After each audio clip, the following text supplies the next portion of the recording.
The date is November 2nd, 2021. The world economy has at last begun to recover from the coronavirus outbreak. But as nations begin to open up again, one country is determined to reshape the new world order in its own image. For 3 weeks, China has been building its forces for a cross-strait invasion into Taiwan. Given its still limited mobility fleet and extreme currents of the Strait of Taiwan, China has a very narrow window to secure a beachhead only twice a year, and the Chinese Communist Party is no longer willing to wait for peaceful reunification.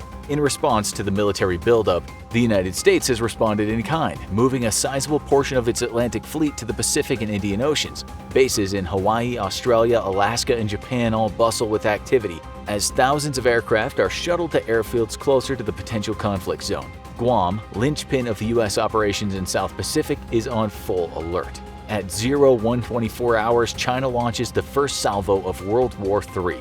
Overhead, American spy satellites pick up the unmistakable thermal plumes of hundreds of ballistic missiles lifting off launch vehicles and silos all across eastern China. Much of these missiles smash into neighboring Taiwan, but a number of them reach space and then readjust their trajectories. Guided by Chinese satellites and ground control stations, Chinese DF-26 ballistic missiles, otherwise known as Guam killers, perform course correction burns before re-entering the atmosphere, packing a warhead loaded with over 3,000 pounds of explosives. Each missile is a deadly threat to a target on the ground.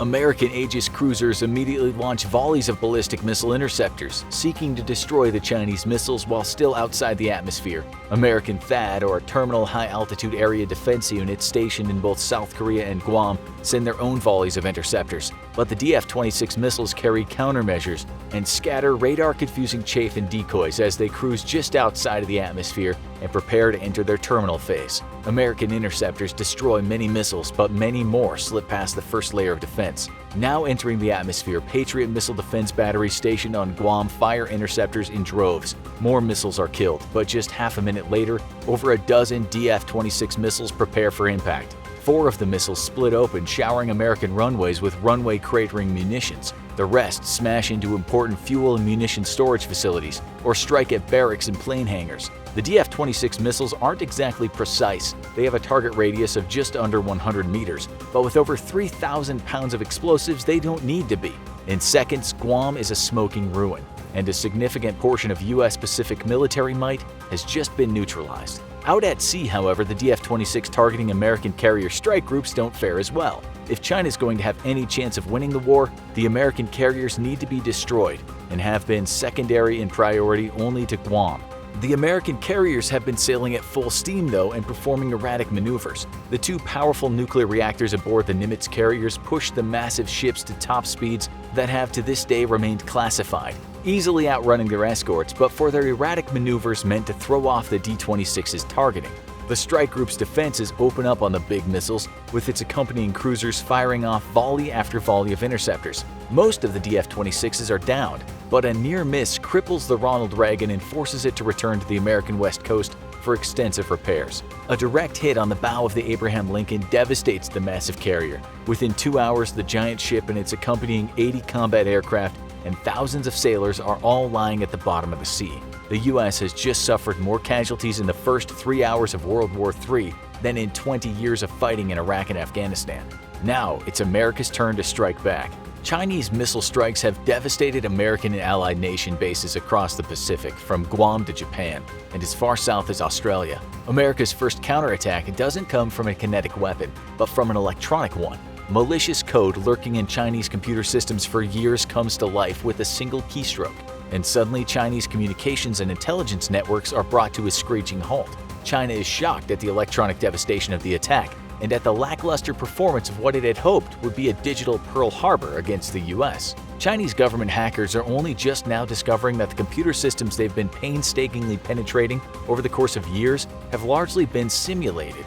Anticipating a massive cyber attack in the case of war, the U.S. has spoofed many of its own critical military computer networks and allowed foreign powers to believe their software was penetrating real networks being used by real people. These fake networks are so detailed that they even simulate individual workers' browsing history. Chinese hackers can watch as personnel waste time on YouTube and playing their favorite flash games, yet it's all fake, simulated by AI. But the electronic attack is quickly followed by a very real kinetic attack. On the long-range radar, Chinese air defense installations watch American B-2 bombers on approach. The stealthy planes can't evade radar completely, and intermittent contacts betray their presence while still hundreds of miles from the Chinese coast. However, knowing the stealth bombers are somewhere out there and getting a target lock is a totally different thing, and high-frequency targeting radars can't resolve a good lock on the incredibly stealthy bombers. Featuring upgraded stealth composites and an exhaust system that cools the hot air of the twin turbojets powering the big bombers, the B-2s penetrate even deeper toward Chinese territory. Fighter jets are scrambled to intercept the attack craft, but while still hundreds of miles away, the B-2s let loose with their payloads. Each B-2 briefly flashes brightly on the radar as its cargo bay doors are opened and then quickly closed, restoring its stealth characteristics. Then, the big planes turn around and head for surviving friendly airfields. From the belly of each plane, half a dozen large missiles fall toward the Pacific Ocean. Rocket engines come to life as the missiles fall to just a few hundred feet off the waves, and each missile levels off at just over 50 feet over the breaking waves. The missiles feature stealthy characteristics, making them very difficult to track and target with interceptors, and terrain-following radar allows them to skim just above the waves so as to remain under the horizon of Chinese radar. As the missiles accelerate to twice the speed of sound, the rocket engines suddenly cut off and are jettisoned, and the missile's main mode of propulsion, a scramjet, flares to life. The scramjet has no moving parts and works by compressing incoming air from the nose of the missile and injecting fuel into the superheated air, which instantly ignites. However, each missile has to be helped along to supersonic speed before the scramjets can engage. But once they do, the missiles punch forward until they're moving at thousands of miles an hour.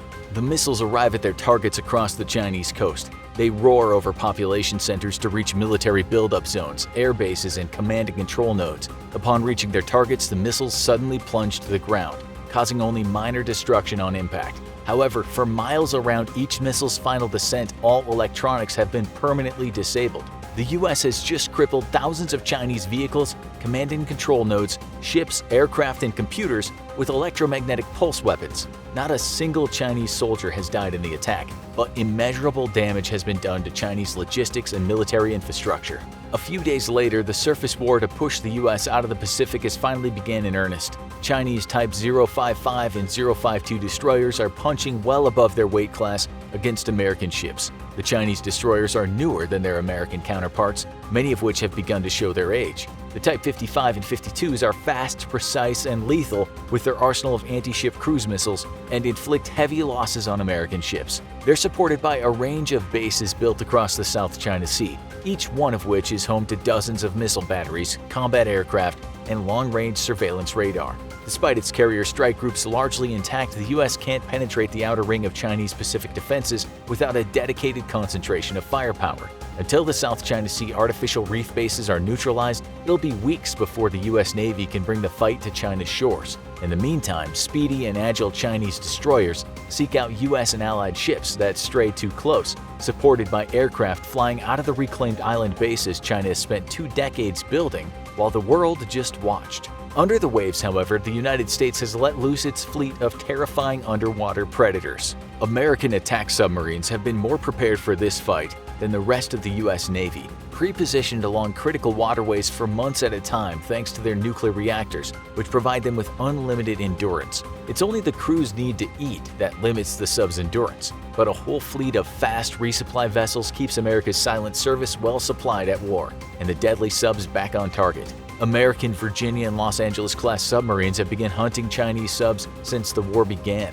By far, their most difficult prey is the stealthy Type 39A, a submarine so advanced it caught US intelligence completely by surprise. The advantage, however, remains firmly on the US side, as China's anti-submarine warfare capabilities continue to lag significantly behind the US. Lacking air and surface assets to hunt down American subs, the quiet nuclear-powered subs methodically search for the Chinese diesel-electric subs. After losing 3 subs to the American fleet, the Chinese have ordered their own subs close to support bases. The Chinese subs' main mission, after all, is to attack American surface ships, and they're still being kept at bay by the massive People's Liberation Army rocket force. However, this leaves the U.S. Silent Service free to hunt across the South Pacific, and dozens of Chinese ships are either sunk or crippled in attacks. Some American subs are lost, but the Virginia-class subs prove even more difficult to locate and sink than Los Angeles-class, featuring a new generation of noise-canceling rubber tiles and equipment built with tolerances tighter than even spacecraft. The Virginia-class submarines are deadly predators and send many People's Liberation Army Navy ships to the bottom of the ocean.